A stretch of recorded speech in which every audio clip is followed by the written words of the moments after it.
안녕하세요. 오늘은 통증에 주로 사용되는 한약에 대해 알아보도록 하겠습니다. 모든 한약들을 다 살펴볼 건 아니고요. 급성적인 통증에 이게 진통제처럼 사용할 수 있는 한약들에 대해서 알아볼게요. 그리고 한약 중에서 곧바로 쏴서 진통제 혹은 그 이상 효과를 볼 수 있는 약들이 좀 있습니다. 오늘은 그런 약들을 한번 다뤄볼게요. 통증을 주로 일으키는 병리 기전은 막히는 거예요. 우리가 불통직통, 막히면 통증이 생긴다라고 하죠. 이것이 급성 통증의 대부분 원인이고요. 두 번째, 간신히 허에서 생기는 통증이 있습니다. 대부분의 허증 통증의 주요 원인입니다. 오늘 얘기할 것은 막혀서 아픈 통증에 관한 약들을 살펴볼게요.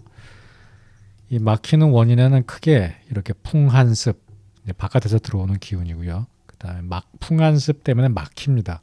막히게 되는 원인, 어혈과 기체, 그러니까 피가 막히고 기가 막히는 거죠. 그 다음에 이게 막혀서 있으면 염증을 만들어요. 열증을 만듭니다. 이 모든 사기가 오래 있으면 결국 열이 된다라고 하죠. 개종화화라고 합니다. 유한선 선생님이 했단 말이죠. 근데 이런 것들을 치료하면 이제 급성 통증을 치료하는 이제 전략으로 사용하게 되는데 무조건 딱 좋다 이런 건 없죠. 이런 약들을 주로 사용합니다. 제 경험상으로는 이 차가운 증상이 있거나 할 때 부자가 아주 효과적이고요. 그러니까 제가 효과적이란 말은 이게 만성적으로 길게 효과적인 것보다 바로 통증이 좀 줄어드는 효과를 볼 수 있었던 약이 부자예요.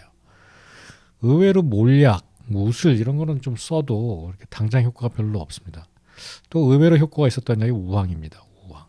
이런 약들이 제가 임상을 하면서 단기적인 효과를 봤던 약이고요. 오늘은 한약 하나하나가 아니라 처방을 좀 살펴볼게요. 오늘 살펴볼 처방은 라일라라는 신약, 천연물 신약이고요. 그리고 신바로, 이것도 천연물 신약이죠. 그 다음에 작약감 조탕, 이 세 가지 약에 대해서 살펴보도록 하겠습니다. 먼저 신바로는 녹십자에서 나온 전문 의약품이고요. 이 약의 구성 자체는 간단해요. 뭐 연구도 굉장히 많죠. 뭐 전문의약품 허가를 받았으니까. 오가피, 우술, 두충, 구척, 방풍, 흑두 이렇게 구성이 되어 있어요. 여기서 보면 가시오가피를 얘기합니다. 가시오가피는 거풍하면서 강근고라는 효과가 있어요. 뼈를 튼튼히 하죠. 그 다음에 우술, 두충도 굉장히 많이 쓰는 콤비네이션이죠. 이게 뭐 어혈한다고 하지만 이게 어혈제로 쓰이기보다는 이게 다 강근골하는, 그러니까 뼈와 근육을 튼튼히 하는 효과가 있습니다. 이렇게 다 오가피, 우술, 두충, 구척이 모두. 그 다음에 방풍은 풍을 없애주죠. 흑두는 이제 신장을 보호하는 효과가 있습니다. 그래서 이거는 좀 보통 우리가 다른 처방을 할 때 이 약들을 가하는 약들이에요.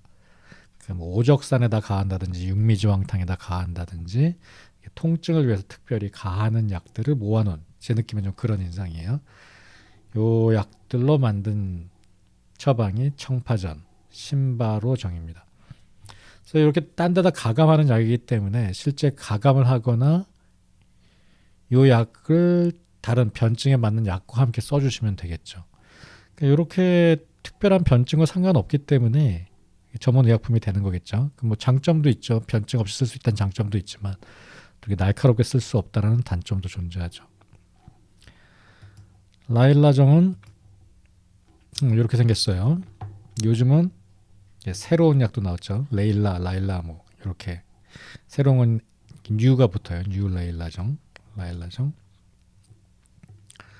이것도 이렇게 논문들이 있고요. 이 논문이 재밌는 게 이걸 보면 레일라랑 셀라콕시브랑 비교 연구를 했어요. 그러니까 이게 대조군이 되는 거죠. 액티브 트리트먼트 컨트롤이고 이게 인터벤션이 되는 거죠. 대상은 무릎의 퇴행성 관절염 환자고요. 300명을 대상으로 했는데 결과만 보면 동등한 셀라콕시브와 동등한 효과가 있었다. 이렇게 연구 결과가 나왔습니다. 이것도 이제 시판이 되고 있죠. 이제 검증이 돼서 이 약의 구성은 당귀, 모가, 방풍, 속단, 오가피, 우술, 위령선, 육개, 진교, 천교, 천궁, 천마, 홍화 제가 술이라고 쓰는데 이걸 에탄올 연조 액수로 만들어요. 그게 무슨 말이냐면 보통 이제 물에다가 추출을 하잖아요. 이걸 에탄올 추출을 한 거예요. 축출을 어디다 하느냐에 따라서 성분이 좀 차이가 나죠. 이제 어떤 데 더 용매로서 더 적합한 성분인가 성분에 따라 이제 추출하는 용매가 달라지니까요. 이건 에탄올 연조 액수에 뭐 대표적으로 에탄올 연조 액수로 뽑는 게 스티렌정, 애엽 추출물로 만든 것도 에탄올 연조 액수로 만들거든요.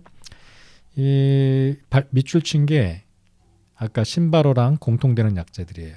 방풍, 오아피우술, 두충구척, 훅두까지 넣으면 이제 신바로까지 되는 거죠. 그러니까 많은 약들이 이제 공통이 되죠.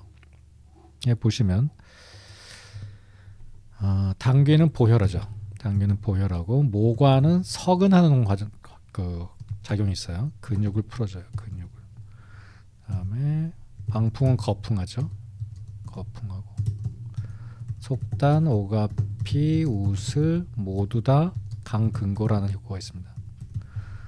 그다음에 위령선, 진교 다 거풍하는 목적으로 거풍습해서 염증 이렇게 관절염 이런 때 많이 쓰는 약들입니다.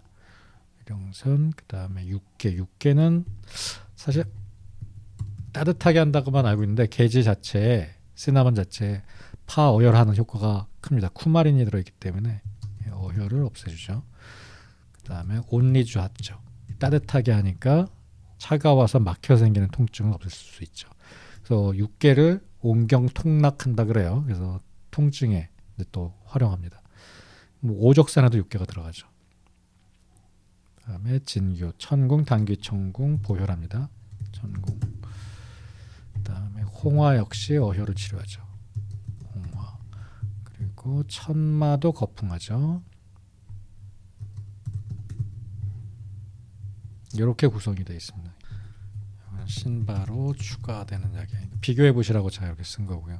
이렇게 복합으로 되어 있습니다. 여기 보시면 아까 얘기했던 급성 통증을 치료하는 약재로 되어 있죠. 이 에탄올 추출을 하는 게 더 효과적인지 한의원에서 처방할 때도 술에다 담가 먹는 경우가 많이 있습니다. 이게 라일라정, 신바로와 거의 같은 포지션으로 생각하시면 될 것 같은데 조금 다른 점이라면 당귀청궁이 들어가서 보혈 활혈한다는 점이 좀 다릅니다. 여기 잘못 썼네요. 홍화, 천궁 이건 보혈도 하지만 또 활혈도 하기 때문에 이런 약도 급성 환자한테 준비해 놓고 있다가 바로 쓸 수 있는 한약입니다. 그리고 제가 이 약을 개인적으로 먹어봤는데 술에다 담가서 먹어봤는데 이게 소화장애가 좀 있어요. 제가 소화가 안 되는 사람이 아닌데 이거 먹고 나서 트림을 하면 약 냄새가 많이 나더라고요. 이게 소화가 안 될 때 나타나는 현상이거든요. 그리고 속도 좀 답답하고 그래서 이게 좀 적어도 술에다 담가 먹었을 때 속쓰림이나 소화장애를 일으킬 수 있다는 거는 염두에 두셔야 될 것 같아요. 그다음에 또 흥미로운 게 아까 액티브 컨트롤로 삼았던 세레콕시브와 레일라를 합쳐서 이렇게 복합 제제가 또 판매되고 있다는 점이 흥미롭습니다. 이게 인터랙션이 확실하지는 않지만 대부분 안전합니다. 이게 한약약 인터랙션이 분명 문제가 되긴 하지만 대부분 이렇게 복합 제제를 써도 안전하게 사용됩니다. 작약감초탕도 얘기를 안 할 수가 없는데요. 이건 약 두 개밖에 없어요. 작약하고 감초. 아까 모과가 이렇게 근육을 풀어준다 그랬잖아요. 작약도 단단한 걸 말랑말랑하게 풀어줘요. 근데 좀 느낌이 달라요. 모과는 이렇게 거풍하면서 급성적인 걸 풀어준다면 작약은 보혈해서 혈을 더해줘서 풀어주는 느낌이죠. 감초가 들어갔는데 감초가 여기서 굉장히 중요한 역할을 해요. 이게 처방 도시지를 보면 이게 12g씩 들어가요. 12g. 감초가 12g 들어가는 건 굉장히 드문 케이스예요. 삼룡백 출산에 9g. 이런 약을 오래 쓰면 안 돼요. 그래서 이런 보고가 있어요. 작약감초탕을 썼을 때 지금 이 처방이에요. 부작용으로 저칼륨 혈증 발생이 3%, 2,000건 중 64건. 굉장히 높은 거예요. 저도 개인적으로 경험해 봤거든요. 이게 개인차가 분명히 있어요. 어떻게 대사를 하느냐. 평균 복용 기간이 40일. 그러니까 30일 이상 복용할 경우에 이런 고용량을 주의해야 됩니다. 감초는 하루에 9g이 용량이거든요. 그러니까 하루 12g, 9g 쓰는 건 굉장히 많이 쓰는 거예요. 하루 용량을 보통 한 5g, 6g 내로 쓰죠. 그래서 이렇게 작약감초토탕은 저는 뭐 일주일이나 2주 이렇게 쓰는 약입니다. 아까 얘기했던 약도 다 저는 오래 쓰지 않습니다.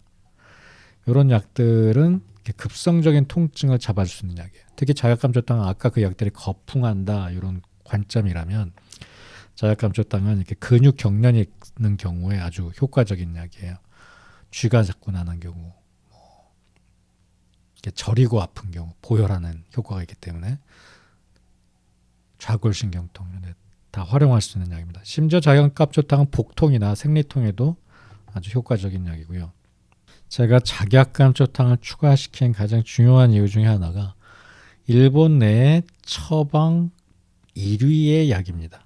우리나라로 치면 약국에서 진통제 두듯이 처방되는 약이라는 얘기예요. 작약감초탕이. 상한론에 기반한 일본 한의학에서 통증을 치료할 때 1순위로 고려되는 처방이라는 얘기죠. 작약감초탕. 상대적으로 우리나라나 중국에서는 훨씬 덜 쓰는 처방입니다. 그래서 작약감초탕과 레일라 그리고 이 신바로 모두 좀 포지션이 비슷해요. 그래서 특별한 변증 없이 급성기에 통증을 줄여주기 위해서 사용하는 약입니다. 신바로는 주로 강근골하는 약들, 가시오가피는 라일라랑 공통이었죠. 그다음에 강근골하는 약들로 구성되어 있고요. 레일라는 좀 다양한 약재들로 당귀, 청궁을 포함해서 보혈하는 약과 함께 강근골, 파어혈 이런 약들이 다 같이 구성이 되어 있었고요. 작약감초탕은 보혈하면서 이렇게 단단하게 뭉치고 경련성 통증을 치료하는 데 아주 효과적인 약입니다. 상황에 맞게 풍한습 혹은 어혈기체, 열증을 치료하시는 것이 사실 가장 좋은 방법이죠. 하지만 이런 약들은 준비해 놓고 바로바로 쓸 수 있기 때문에 또 장점이 있습니다. 환자한테 또 주고 본치를 하는 약을 주고 이런 약들을 집에서 통증이 심할 때만 드시게 할 수 있잖아요. 그런 면에서 아주 또 활용도가 높은 약입니다. 저 같은 경우 미국에 있으니까 이게 개별적으로 한 약을 처방이 어렵거든요. 이럴 때 이런 약들은 아주 도움이 되죠. 이 밖에 사실 통증에 쓰는 약 너무 많죠. 뭐 오적산, 우리나라 부동의 일이죠. 보험약. 그다음에 독활기생탕, 육미지왕탕, 사륙탕. 그런 약들하고 지금 말씀드린 약들하고는 차이가 있습니다. 이 약들은 그렇게 정확한 진단을 하지 않고도 급성 통증의 통증 자체를 목적으로 우리가 표치라고 하죠. 브랜치. 이 표치를 하는 약들이니까요. 한번 잘 고려해 보시기 바랍니다. 감사합니다.